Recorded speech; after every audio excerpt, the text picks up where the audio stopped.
یہ بات زیادہ پرانی نہیں ہے جب 2006 میں یوکرینین کیپٹل کیو میں ایک نوجوان شخص کنفیوزڈ حالت میں پایا گیا۔ اس نے اولڈ فیشن کے کپڑے پہنے ہوئے تھے اور اس کی گردن پر ایک پرانا کیمرہ بھی لٹکا ہوا تھا۔ لوگ سمجھ رہے تھے کہ وہ کوئی پاگل ہے، لیکن کیا پتا تھا ان کو کہ وہ ٹائم ٹریول کی داستان کا ایک حصہ بننے جا رہے تھے۔ آپ تمام دیکھنے اور سننے والوں کو السلام علیکم۔ ناظرین، وہ شخص اپنا نام سرگی پونومارینکو بتا رہا تھا۔ پولیس نے جب اس سے آئی ڈی مانگی تو وہ ایک ایسی کنٹری نے ایشو کر کے رکھی تھی جو اس وقت موجود ہی نہیں ہے۔ جی ہاں، یہ آئی ڈی سوویت یونین کے دور کی تھی۔ اب یہ بات تو آپ سب جانتے ہیں کہ یوکرین پہلے سوویت یونین کا حصہ ہوا کرتا تھا، اور جب یہ واقعہ پیش آیا اس دن سوویت یونین کو ٹوٹے 2 دہائیاں گزر چکی تھیں۔ ایسا نہیں ہے کہ یوکرین پولیس نے پہلے سوویت یونین کی کوئی آئی ڈی دیکھی ہی نہیں تھی، لیکن اس وقت وہ شخص 20-25 سال کا دکھ رہا تھا، لیکن اس کی آئی ڈی میں اس کی ڈیٹ برتھ 1932 کی لکھی ہوئی تھی۔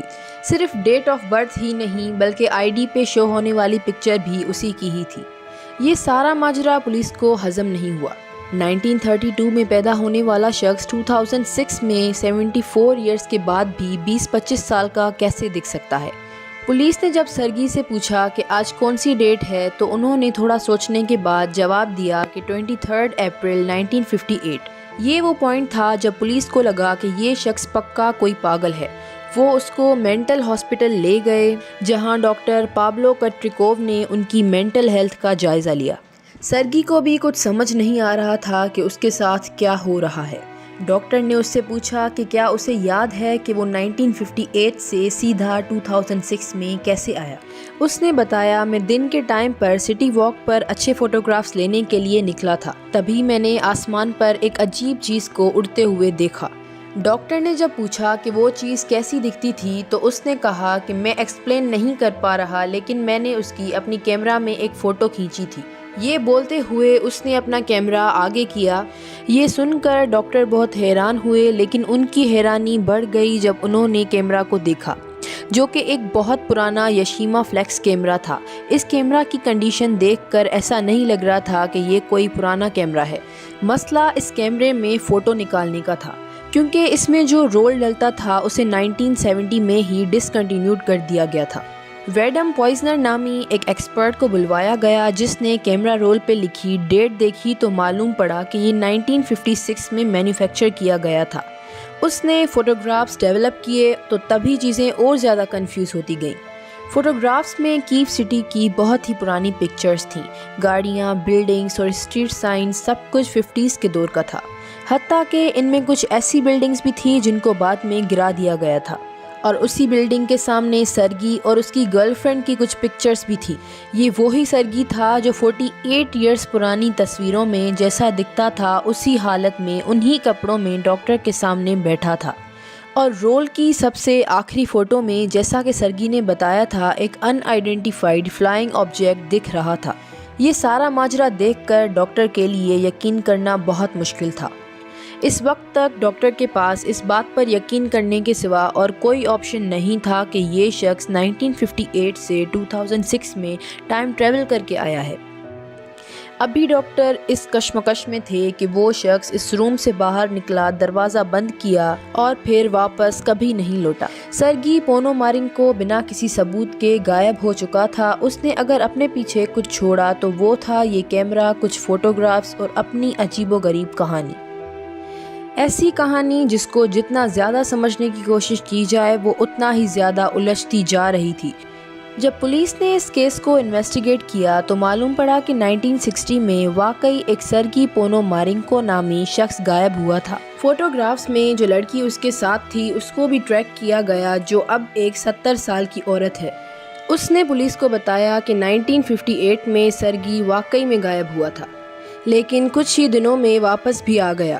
یہ اتنے ٹائم کے لیے ہی غائب ہوا تھا جتنے ٹائم کے لیے یہ 2006 میں نمودار ہوا، لیکن اس خاتون کے مطابق وہ 1960s میں دوبارہ غائب ہوا اور اس کے بعد آج تک واپس نہیں لوٹا۔ پر کہانی میں ایک ٹوسٹ اور بھی ہے۔ کئی سالوں بعد اس کو سرگی کی ایک فوٹو ریسیو ہوئی جس میں نوٹ لکھا تھا 2050۔ اس فوٹو میں سرگی کی ایج زیادہ ہے اور بیک گراؤنڈ میں کیو سٹی نظر آ رہا ہے۔ فرق صرف اتنا ہے کہ کیو سٹی اسکائی اسکریپر سے بھری ہوئی ہے اس نے نوٹ میں یہ بھی لکھا تھا کہ وہ جلد ہی واپس آئے گا، لیکن کسی وجہ سے ایسا نہیں ہو سکا۔ سرگی پونومارینکو کی یہ انٹرسٹنگ اسٹوری ایک یوکرینین ٹی وی شو پہ دکھائی گئی تھی اور دیکھتے ہی دیکھتے یہ انٹرنیٹ پر وائرل ہو گئی۔ پر سوال یہ ہے کہ کیا یہ اسٹوری واقعی میں ہی سچ ہے؟ یہ جاننے سے پہلے ہم یہ جانتے ہیں کہ کیا ٹائم ٹریول واقعی میں پاسبل بھی ہے کہ نہیں۔ اس میں کوئی شک نہیں کہ ہم سب ایک طرح سے ٹائم ٹریول ہی کر رہے ہیں۔ فیوچر میں ٹائم ٹریول ہمارا کہیں بھی بتایا ہوا 1 گھنٹہ اس بات کو ظاہر کرتا ہے کہ ہم ایک گھنٹہ کر کے فیوچر کی طرف جا رہے ہیں، لیکن اگر کوئی کسی بھی طرح سے اپنا 1 گھنٹہ صرف آدھے گھنٹے میں بتائے تو وہ دوسروں کے مقابلے میں آدھا گھنٹہ فیوچر میں چلا جائے گا۔ اس کانسیپٹ کو پہلی بار البرٹ آئنسٹائن نے اپنی اسپیشل ریلیٹیوٹی کی تھیوری میں دیا تھا، جس کے مطابق ٹائم ایک جیسا نہیں گزرتا، بلکہ یہ ڈیپینڈ کرتا ہے آبجیکٹ کی اسپیڈ اور ماس پر۔ جس طرح آکسیجن کا لیول الگ الگ ایلٹیٹیوڈ پر چینج ہوتا رہتا ہے، اسی طرح اسپیس میں ٹائم بھی آبجیکٹ کی اسپیڈ اور ماس پر ڈیپینڈ کرتا ہے۔ ہم ارتھ پر رہتے ہیں تو ہمارا ٹائم اس کی اسپیڈ اور اس کے ماس پر ڈیپینڈ کرتا ہے، لیکن اگر ہم جوپیٹر پہ چلے جائیں جس کا ماس کافی زیادہ ہے تو وہاں ہمارا ٹائم بہت سلو گزرے گا۔ تھیوری کے مطابق جتنی زیادہ اسپیڈ ہوگی اتنا ہی سلو ٹائم گزرے گا۔ تو اگر ہم کسی ایسی اسپیس شپ میں بیٹھیں جو اسپیڈ آف لائٹ کی تیزی سے یونیورس میں 5 سال تک چلتی رہے اور پھر واپس ارتھ پر آئے تو ہماری گھڑی کے حساب سے 5 سال گزریں گے، لیکن ارتھ پر 36 سال گزر چکے ہوں گے۔ دونوں گھڑیوں میں جو ٹائم نوٹ کیا جائے گا اس کو ٹائم ڈیلیشن کہا جاتا ہے۔ آئنسٹائن کی اس تھیوری کو پروو کرنے کے لیے 1971 میں ہیفل-کیٹنگ ایکسپیریمنٹ بھی کیا گیا تھا۔ اس میں ٹوٹل 12 ایٹامک کلاکس کو ایک ہی ٹائم پہ سیٹ کیا گیا۔ 4 کلاکس کو پلین میں لوڈ کر کے ایسٹ کی طرف بھیجا گیا، 4 کو ویسٹ کی طرف اور آخری 4 کو ارتھ پر ہی چھوڑ دیا گیا۔ جب دونوں جہاز پورے ارتھ کا گول چکر لگا کر واپس آئے تو ان کی کلاکس میں کافی ڈفرنس دیکھا گیا۔ جو جہاز ایسٹ کی طرف گئے تھے ان کی کلاکس زمین پہ موجود کلاکس کے مقابلے میں 59 نینو سیکنڈ سلو ہو چکی تھی، یعنی ان کے لیے ٹائم سلو گزرا تھا، اور جو جہاز ویسٹ کی طرف گیا تھا اس کی کلاکس 273 نینو سیکنڈز آگے ہو چکی تھی۔ ایسٹ اور ویسٹ کا ڈفرنس اس وجہ سے آیا کیونکہ ہمارا ارتھ اینٹی کلاک وائز ڈائریکشن میں روٹیٹ کر رہا ہے۔ فیوچر ٹائم ٹریول کا دوسرا طریقہ ہے گریوٹی۔ آئنسٹائن کی جنرل ریلیٹیوٹی کے مطابق جتنی زیادہ گریوٹی ہوگی ٹائم اتنا ہی آہستہ گزرے گا۔ اس تھیوری کو بھی ایکسپیریمنٹ کے ذریعے 2010 میں پروو کیا گیا۔ ایک ایٹامک کلاک کو شیلف پہ سب سے نیچے رکھا گیا اور دوسرے کو 33 سینٹی میٹرز اوپر والے شیلف پر۔ جو کلاک زمین سے قریب تھی اس پر زیادہ گریوٹی تھی، اسی وجہ سے وہ اوپر والے کلاک کے حساب سے سلو چل رہی تھی۔ یہ ڈفرنس بہت ہی کم تھا کیونکہ 33 سینٹی میٹر اتنا زیادہ فاصلہ نہیں ہے، پر یہ بات طے ہے کہ اگر ہم کسی ایسی جگہ پر چلے جائیں جہاں گریوٹی بہت زیادہ ہو، جیسا کہ بلیک ہول میں، تو ہمارا ٹائم ارتھ پر گزرنے والے ٹائم کے حساب سے بہت ہی آہستہ گزرے گا۔ اسی چیز کو انٹرسٹیلر مووی میں بھی دکھایا گیا ہے، جہاں وہ لوگ ایسے پلینٹ پر ہوتے ہیں جو بلیک ہول کے قریب ہوتا ہے۔ وہاں گزرنے والا 1 گھنٹہ ارتھ کے 7 سالوں کے برابر ہوتا ہے۔ اسپیڈ اور گریوٹی کی وجہ سے ٹائم کا چینج ہونا اتنا کامن ہے جتنا کہ GPS سیٹلائٹ، جن میں دنیا کی سب سے ایکوریٹ کلاکس ٹیسٹال ہوتی ہیں، ان کو بھی ارتھ کے ٹائم کے حساب سے بار بار میچ کرنا پڑتا ہے، کیونکہ یہ سیٹلائٹ 11,300 کلومیٹر پر آور کی اسپیڈ سے ارتھ کو آربٹ کر رہی ہیں۔ اس کی وجہ سے ان کی کلاکس پیچھے ہو جاتی ہیں۔ اگر ان کلاکس کا ٹائم بار بار سیٹ نہ کیا جائے تو ہمارا فون ہمیں ہماری ایگزیکٹ لوکیشن بتا ہی نہ سکے۔ یہ تو ہم نے ڈسکس کیا فیوچر میں ٹائم ٹریول کرنے کو۔ یہ تھیوریٹیکلی تو پاسبل ہے، پر سائنس کے مطابق اس کا پریکٹیکل کرنا امپاسبل ہے، کیونکہ ایسا اسپیس کرافٹ جو کہ لائٹ کی اسپیڈ کی وجہ سے چل سکے، یہ فی الوقت ہمارے لیے بنانا ناممکن ہے۔ ٹائم ٹریول کرنے کے لیے بھی ہمیں قریبی بلیک ہول کے پاس جانا ہوگا، جو کہ آلموسٹ 1560 لائٹس ایئر تک دور ہے۔ ہو سکتا ہے آنے والے وقت میں انسان ایسی کوئی چیز بنا سکے اور ٹائم ٹریول کی مسٹری کو سالو کیا جا سکے، پر سرگی پونومارینکو کی کہانی میں کتنی سچائی ہے؟ اصل میں یہ سٹوری 2012 میں ایک یوکرین کے ٹی وی شو میں براڈ کاسٹ کی گئی تھی، جس کا نام تھا ایلینز۔ اس ریئلٹی شو کے 3rd ایپیسوڈ ٹائم ٹریولر میں یہ کہانی دکھائی گئی تھی۔ سرگی پونومارینکو کی ڈاکٹر کے ساتھ CCTV ویڈیو میں ایک بہت بڑا لوپ ہول ویڈیو نکل کر سامنے آیا۔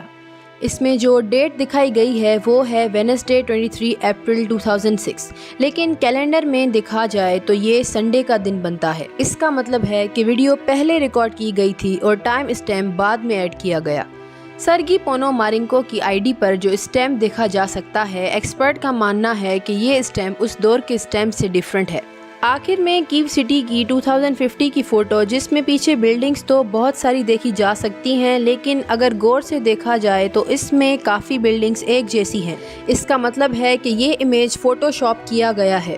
اس انسیڈنٹ سے متعلق جو بھی پولیس انویسٹیگیشن دکھائی گئی ہے ان کا ریکارڈ کہیں پر بھی موجود نہیں ہے، اور اگر ڈاکٹر پابلو کٹریکوو اتنے ہی فیمس ہیں تو ان کا نام انٹرنیٹ کی کسی بھی ویب سائٹ پر کیوں نہیں ہے؟ بے شک یہ اسٹوری بہت ہی ویل پلانڈ تھی، لیکن انٹرنیٹ یوزرز کا ماننا ہے کہ یہ اسٹوری صرف شو کی ریٹنگ کے لیے بنائی گئی تھی۔ ٹائم ٹریول کے ٹاپک میں کنفیوژن تب پیدا ہوتی ہے جب ہم سوچنے لگیں کہ اگر فیوچر میں ٹائم ٹریول کیا جا سکتا ہے تو پاسٹ میں بھی کیا جا سکتا ہوگا۔ اس کانسیپٹ کو بھی کافی ساری سائنس فکشن موویز میں دکھایا گیا ہے، لیکن سائنٹیفک کمیونٹی کا ماننا ہے کہ ایسا کرنا پاسبل نہیں ہے، کیونکہ یہ جنم دیتا ہے پیراڈاکس کو۔ مان لیں کہ آپ کسی ٹائم مشین میں بیٹھ کر 10 سال پاسٹ میں چلے جائیں اور اس ٹائم مشین کو ہی بننے سے روک دیں، تو پھر آپ یہاں تک کیسے پہنچے؟ اس سچویشن کو ٹائم ٹریول پیراڈاکس کہا جاتا ہے۔ 2009 میں اسٹیفن ہاکنگ نے ایک پارٹی ارینج کی جس میں وہ اکیلے موجود تھے۔